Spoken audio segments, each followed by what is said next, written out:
Assalamualaikum warahmatullahi wabarakatuh.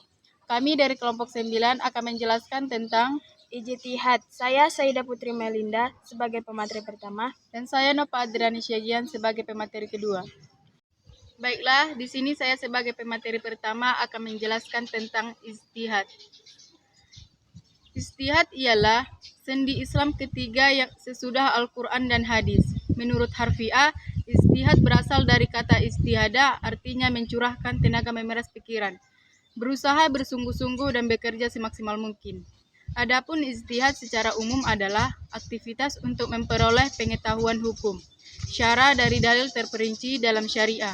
Dengan kata lain, ijtihad adalah pengarahan segala kesanggupan seorang fikih untuk memperoleh pengetahuan tentang hukum melalui dalil syara agama. Orang yang melakukan ijtihad disebut dengan mujtahid. Adapun yang menjadi dasar ijtihad ialah Al-Quran dan Al-Sunnah. Di antaranya ayat Al-Quran yang menjadi dasar ijtihad adalah sebagai berikut. Sesungguhnya kami telah menurunkan kitab kepadamu dengan membawa kebenaran, supaya kamu mengadili antara manusia dengan apa yang telah Allah wahyukan kepadamu, dan janganlah kamu menjadi penantang atau orang yang tidak bersalah karena membela orang yang berkhianat. Quran Surah An-Nisa ayat 105. Adapun sunnah yang menjadi dasar ijtihad diantaranya hadis Amr bin Al-As yang diriwayatkan oleh Imam Bukhari, Muslim, dan Ahmad yang disebut bahwa Nabi Muhammad bersabda, apabila seorang hakim menciptakan hukum dengan berijtihad kemudian benar, maka ia akan menciptakan pahala. Akan tetapi jika ia mendapatkan hukum dalam ijtihad itu salah, maka ia tidak mendapatkan satu pahala.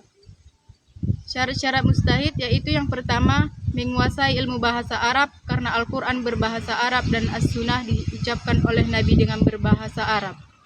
Yang kedua, mengetahui tentang As-Sunnah. Ulama sepakat bahwa melakukan ijtihad diperlukan pengetahuan tentang sunnah, baik sunnah qauliyah, fi'liyah, dan takriyah.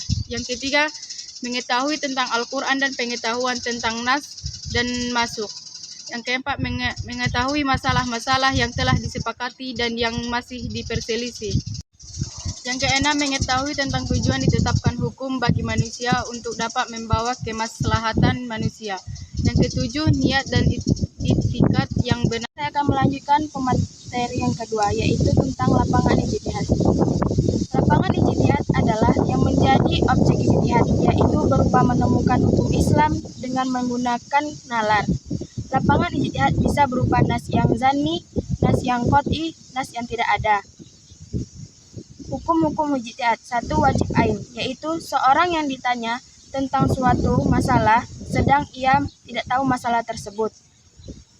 Yang kedua, yaitu wajib kifayah. Wajib kifayah yaitu bagi seorang yang ditanya tentang sesuatu masalah dan tidak dikhawatirkan habisnya atau hilangnya masalah tersebut.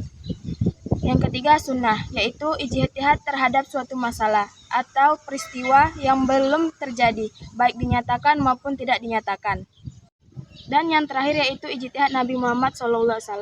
Pada masa Nabi, berijtihad memecahkan masalah yang timbul pada masanya dengan sebaik-baiknya, meletakkan dasar-dasar budaya yang kemudian berkembang menjadi budaya Islam. Nabi Muhammad SAW juga berpikir memecahkan masalah yang sulit mengenai warisan. Maka turunlah ayat mengenai warisan, mengubah kedudukan janda dan anak-anak perempuan dalam pembagian harta warisan. Peninggalan suami dan ayahnya yang awalnya mereka tidak mendapatkan harta dan warisan. Baiklah, hanya ini yang dapat kami sampaikan. Kurang dan lebihnya kami mohon maaf. Wassalamualaikum.